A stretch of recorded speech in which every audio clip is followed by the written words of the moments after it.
Coucou les vilains! Coucou les vilaines! On espère que vous allez bien et aujourd'hui on se retrouve pour une nouvelle vidéo et ce sera pour un point lecture et c'est le numéro 63. Oui, exactement. Et pour ce point lecture, il sera un peu spécial puisqu'on va vous parler seulement de deux lectures que nous avons lues en commun. Donc si vous nous suivez et que vous avez déjà vu nos autres points lecture, vous savez à peu près les livres qu'on va vous présenter dans cette vidéo. Mais comme on s'est dit que on les avait lus toutes les deux, qu'on allait faire une vidéo justement Juste que pour sur ces deux-là. C'est parti!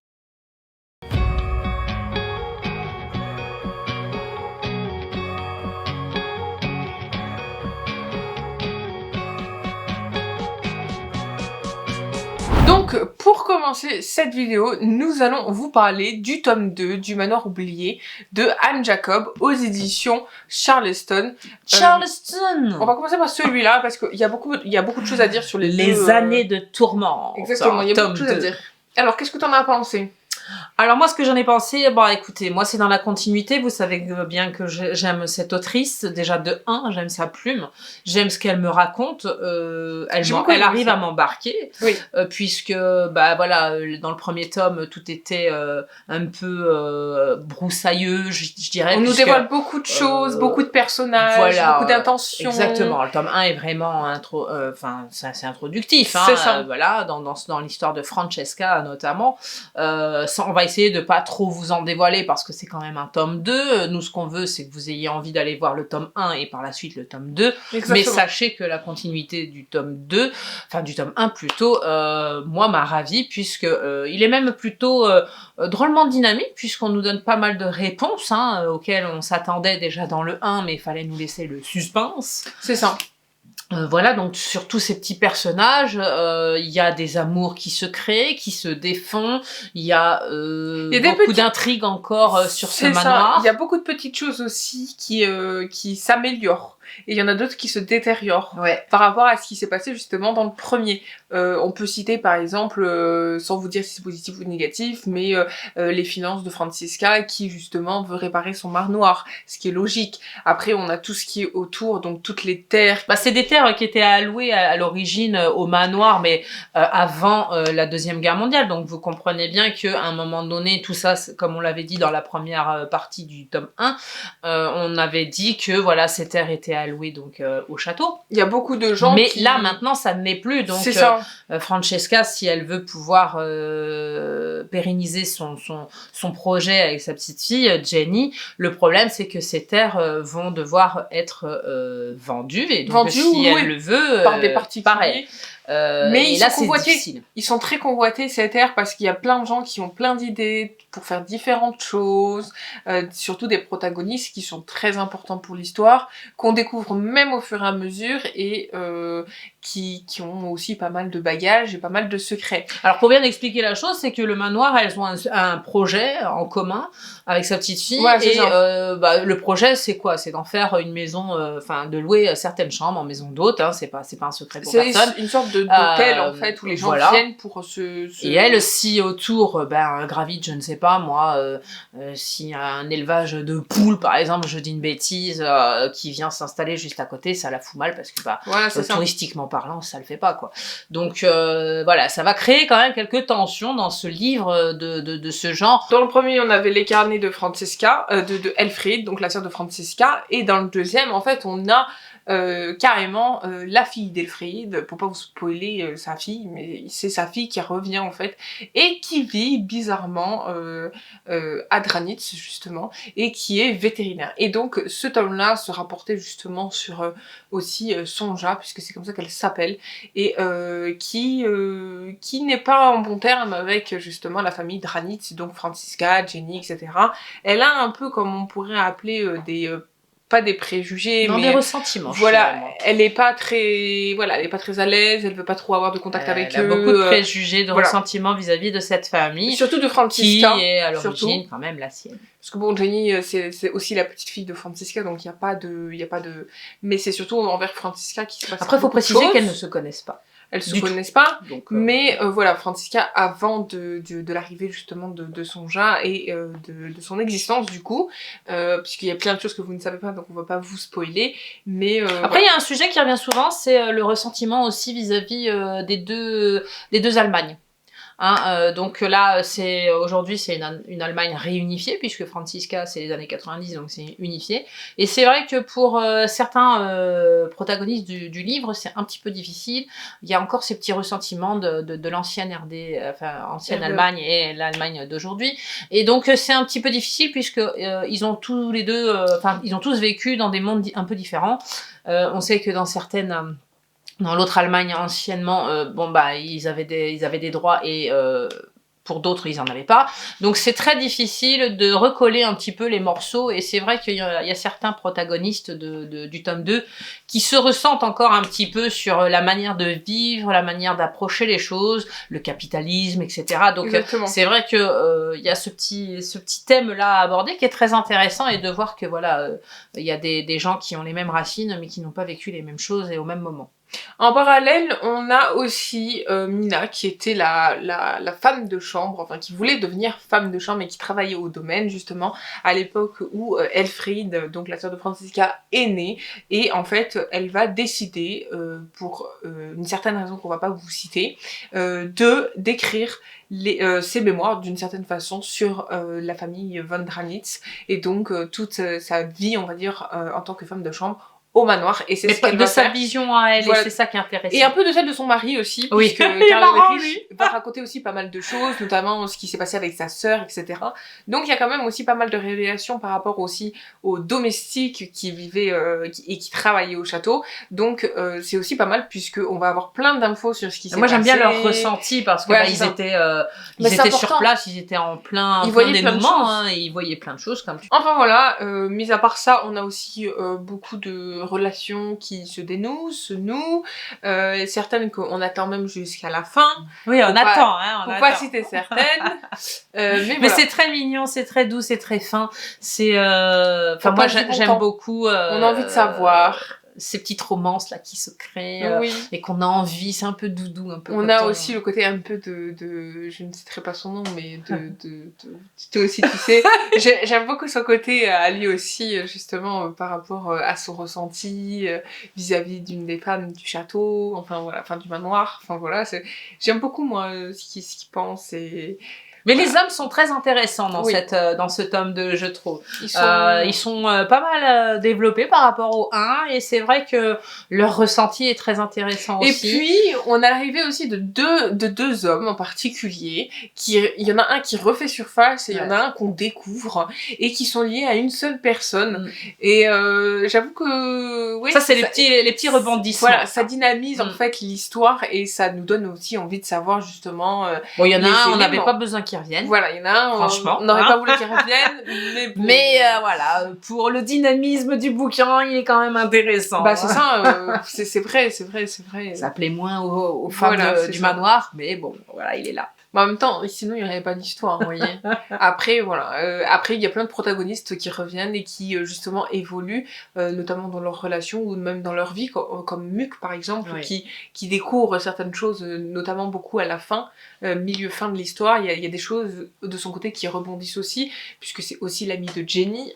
Donc c'est très important. Non, il y a beaucoup de thèmes abordés, l'amitié, l'amour. Oui, il y a beaucoup de. Et puis même il y a aussi le thème historique avec l'Allemagne et l'Allemagne d'aujourd'hui. Le thème aussi avec Uli et Max, tu vois, ce truc de un peu d'héritage, mais c'est un peu tourné. Ça a été coquin, enfin. Oui, voilà. Et ça aussi, on aime bien justement. C'est une petite manigance, ça, mais c'est gentil. C'est pas malin. Voilà, c'est rigolo, c'est attendrissant. Voilà, c'est plutôt ce mot-là que j'attendais. Voilà, c'est plus attendrissant. C'est mieux. Quand on connaît le final de cette opération touristique, on va dire. C'est plutôt attendrissant que malin. Puis il y a aussi ça part d'une bonne attention.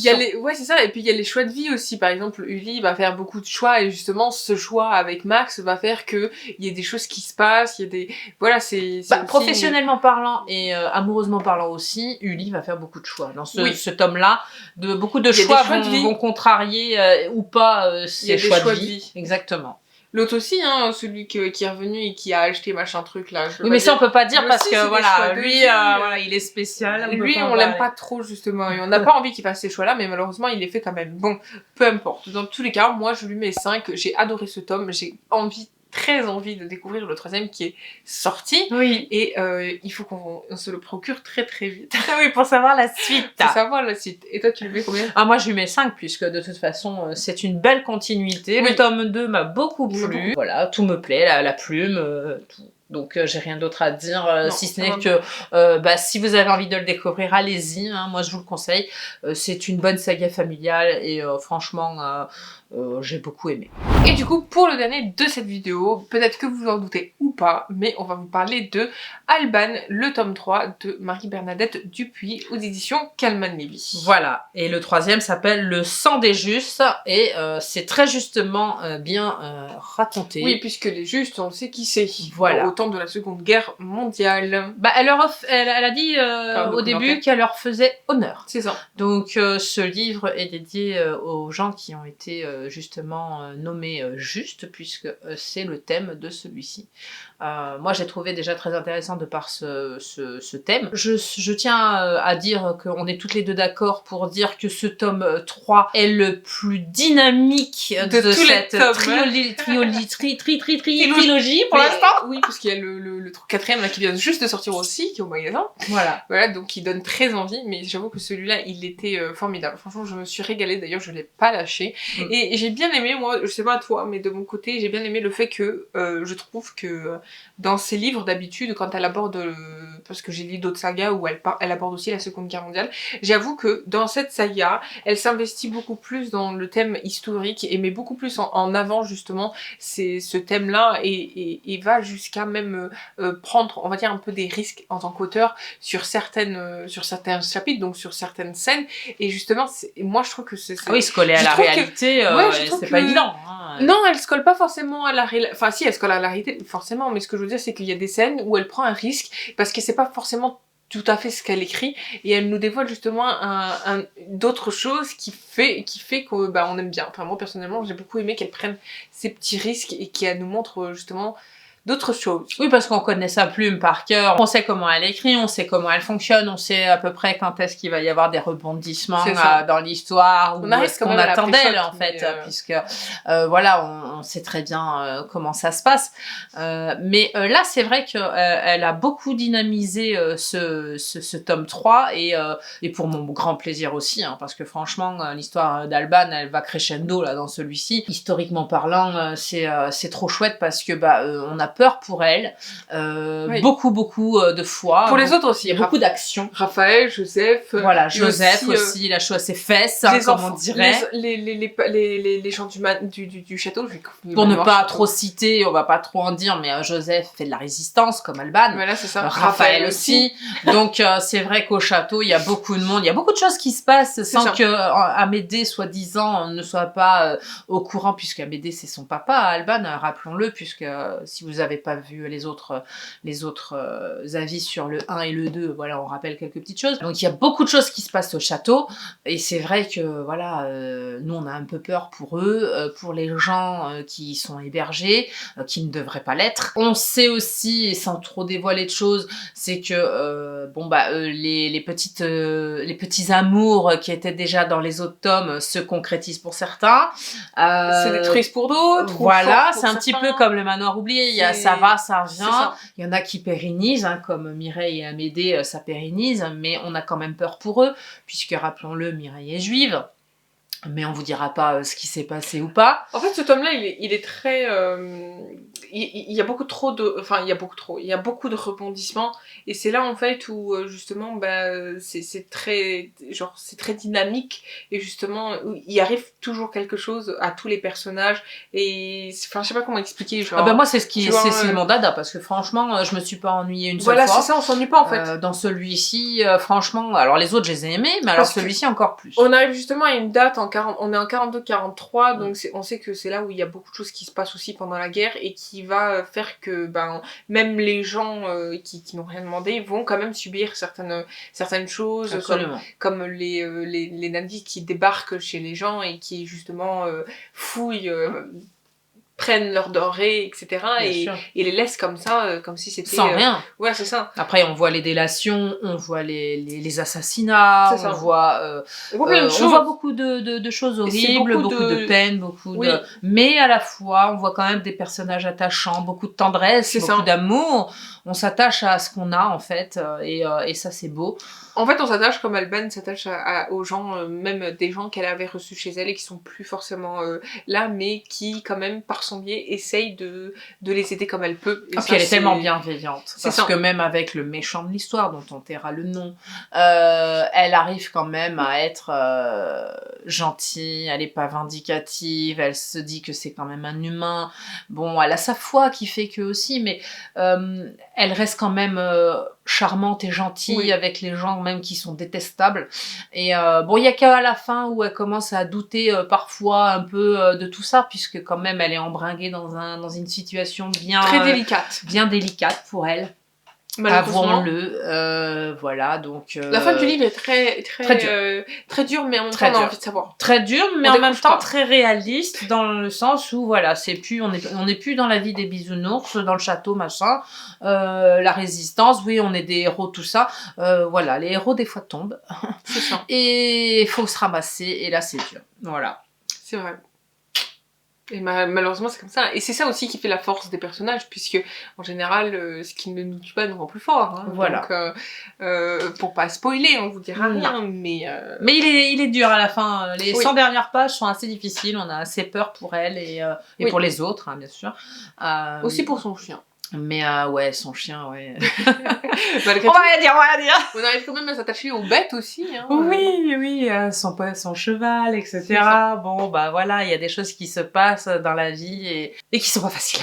Non, c'est ça. Mais c'est un beau tome. En tout cas, moi, j'ai beaucoup aimé. Je lui mets 5, comme les autres. J'ai adoré. On a adoré toutes les deux. J'ai hâte de lire le 4e. On a le même sentiment pour tout ce qui est dynamisme et pour la continuité de l'histoire d'Alban. On a très envie d'aller chercher le 4 parce que voilà, il est sorti aussi. On avait très envie de vous le présenter celui-ci. Justement pour ça, parce que bientôt viendra les suites de ces sagas.